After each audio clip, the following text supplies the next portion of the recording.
Dear Lady Love TV. Poor Wife of a Womanizer. Tunghayan na po natin ang ika-33 bahagi. I wonder why Sarah didn't use my money.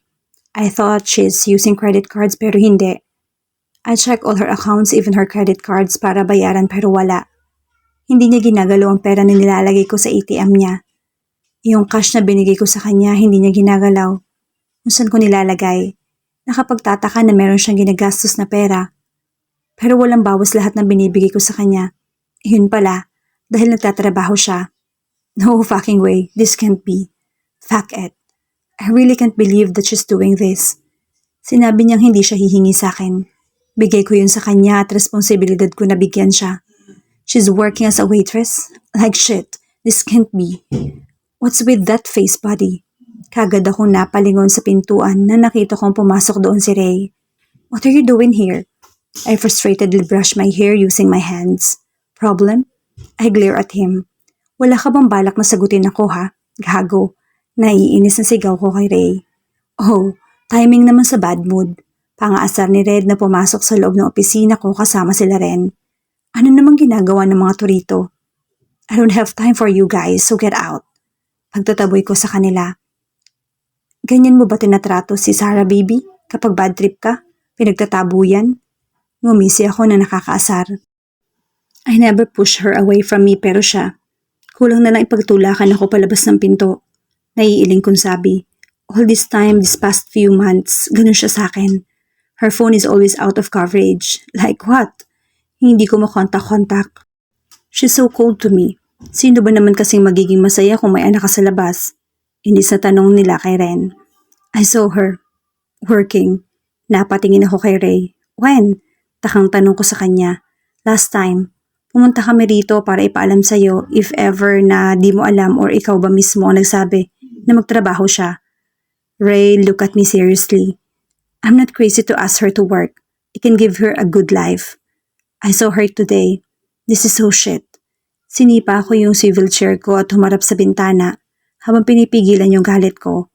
I don't know why but seems she's weird. Ray commented, this is not the life I want for her. She will gonna work again. I think I need to explain because on what she saw earlier, I don't want to think her negatively about Vina and I. Kailan pa, Sarah? Hindi na sapat ang binibigay ko? Kulang ba? Kulang pa ba para magtrabaho ka bilang waitress?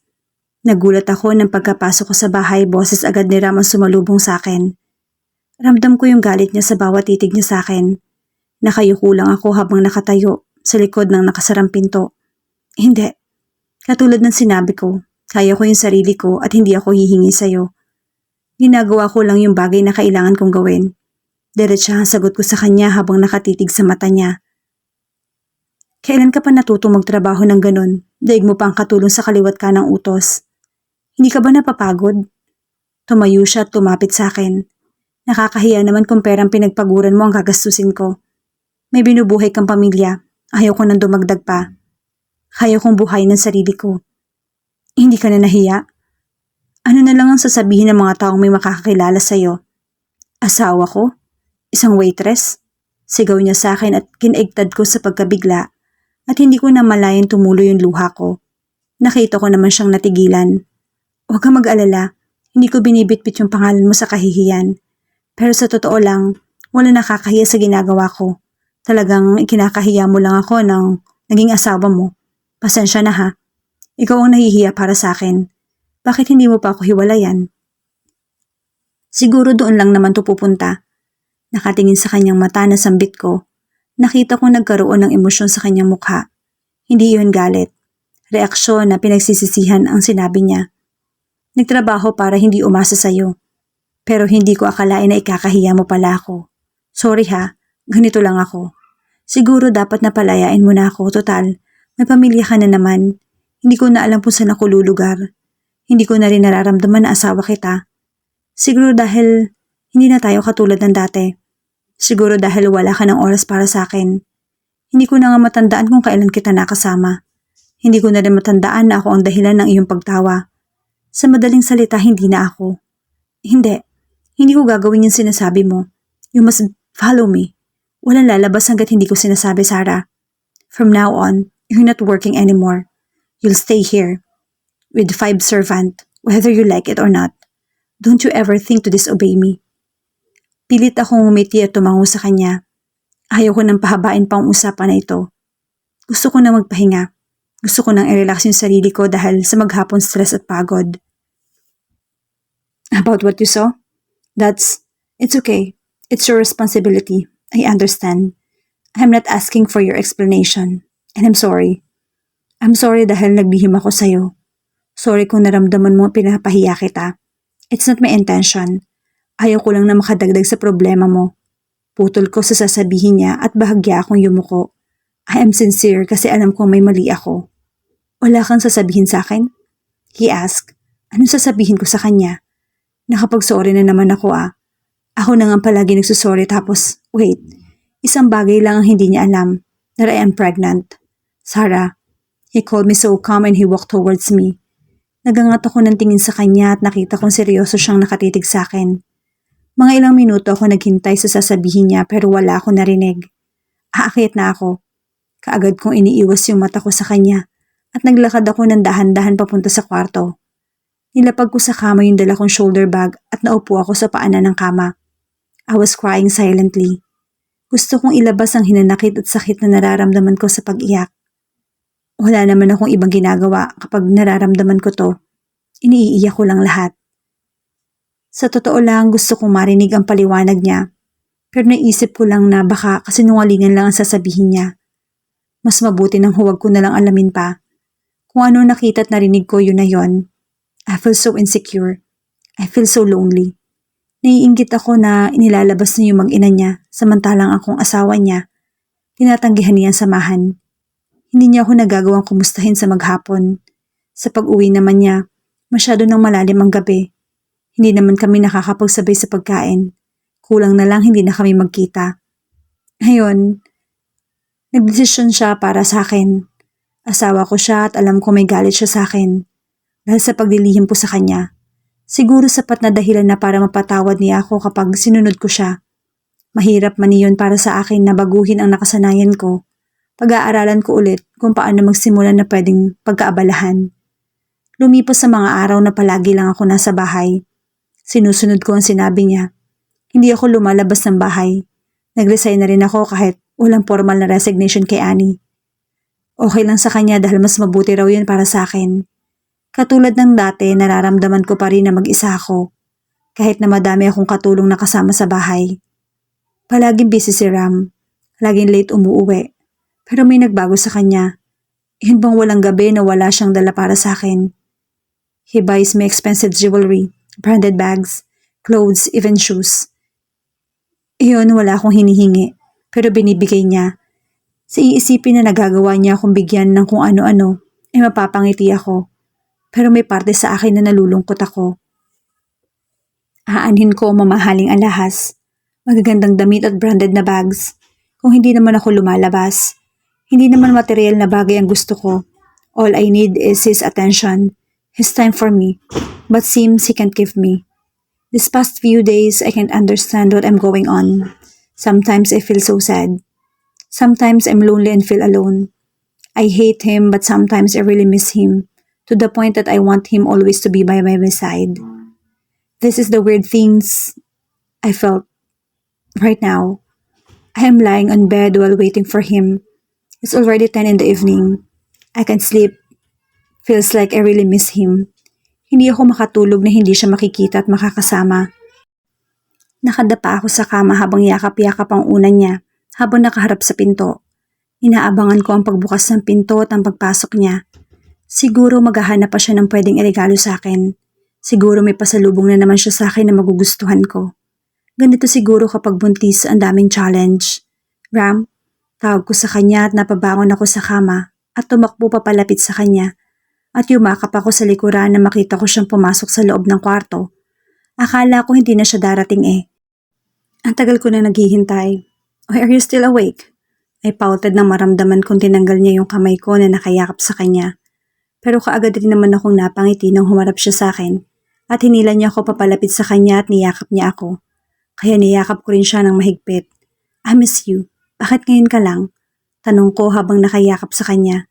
Pinakawalan niya ako at sa yakap niya at hinalikan sa noo. I miss you too. Go back to sleep, Sarah. Utos niya at kagad na umalis sa harapan ko.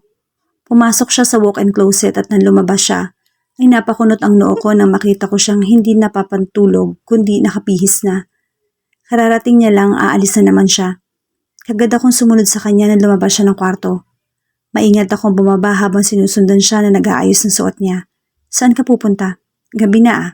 Kauwi mo pa lang. He cuts me off. Wala akong oras sa mga tanong mo yan. Kailangan ako ni Fina. Hindi ko siya pwedeng pabayaan at basta-basta na lang iwan.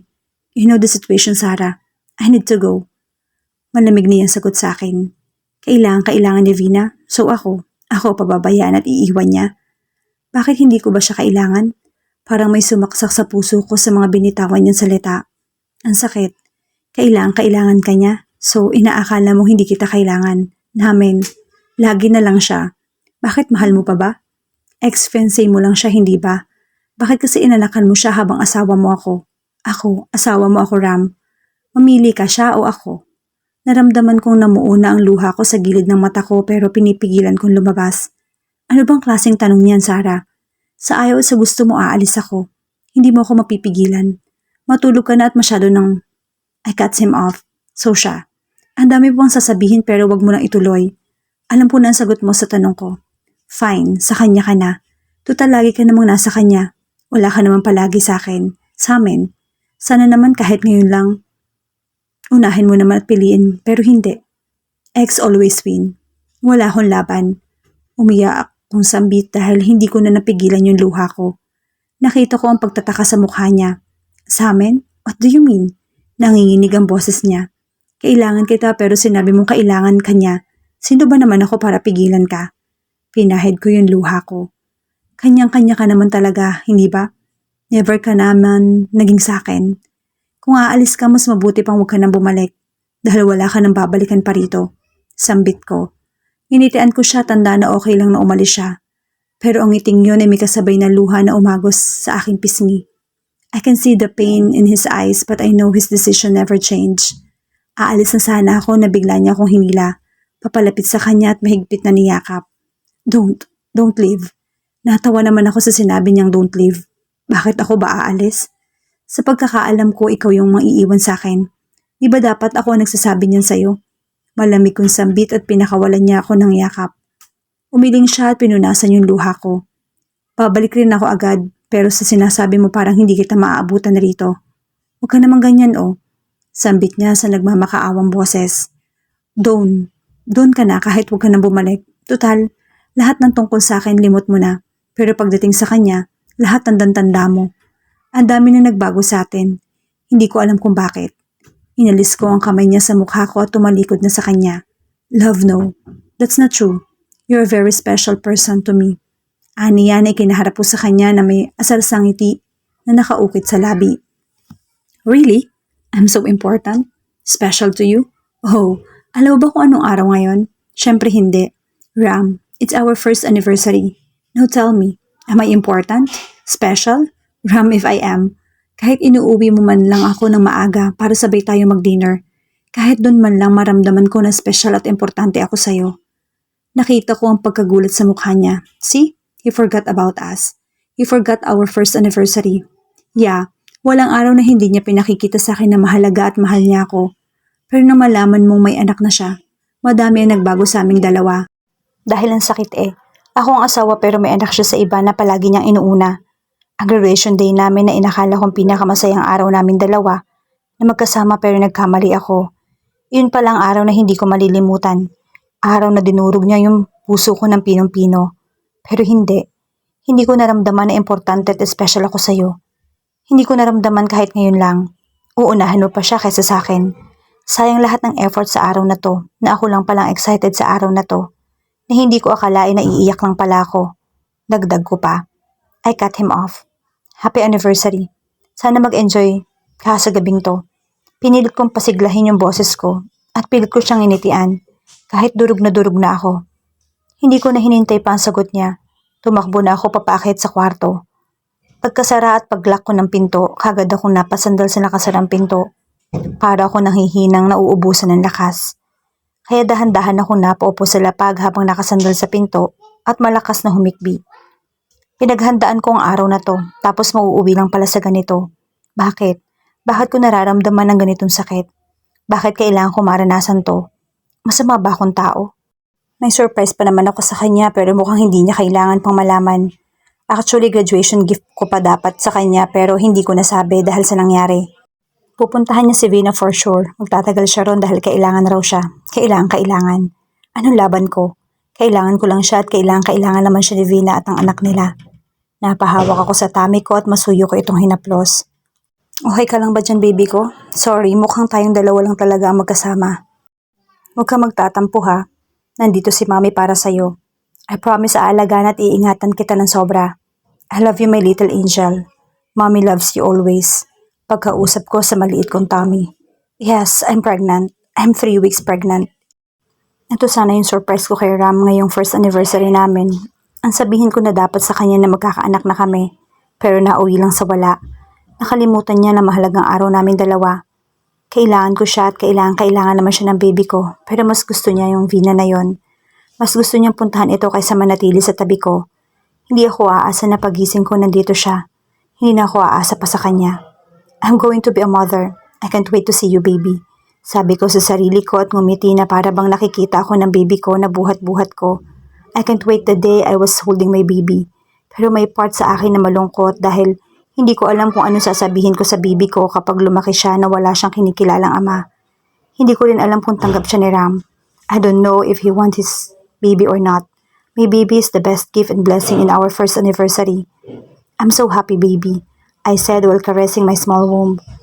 I'm sorry because I can't promise that I can give you a complete family. I'm sorry kung hahayaan ko ng daddy niya na mapunta sa iba. Wala naman akong ibang hinangad kundi ang magkaroon ng lalaki magmamahal sa akin ng tapat. Pero dumating si baby sa buhay ko. Hindi ko kailangan ng lalaki cause for now, my baby is my priority. Ngayon pa nahanda na akong sabihin sa kanya ang tungkol sa baby namin. Ngayon naman siya aligaga na balikan yung mag-ina niya. Siguro nga tama lang na nilihim ko na sa kanya yung anak ko.